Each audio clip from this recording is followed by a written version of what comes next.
আবু সাইদ এখন ঘরে ঘরে, প্রত্যেক ঘরে আবু সাইদ। এবং বাংলাদেশের যত পরিবার আছে সব পরিবারের সন্তান, এবং বাংলাদেশে এখানে জাতি ধর্ম নির্বিশেষে সবারই সন্তান। এখানে হিন্দু পরিবার হোক, মুসলমান পরিবার হোক, বৌদ্ধ পরিবার হোক, সবার ঘরের সন্তান এই আবু সাইদ।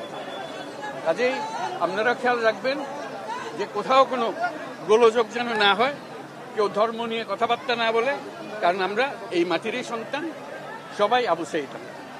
কাজে এদের সন্তানদের রক্ষা করা জাতি ধর্ম নির্বিশেষে এটা আমাদের এখন কর্তব্য। আমরা যেন এটা নিশ্চিত করি, সামনে গিয়ে দাঁড়াই।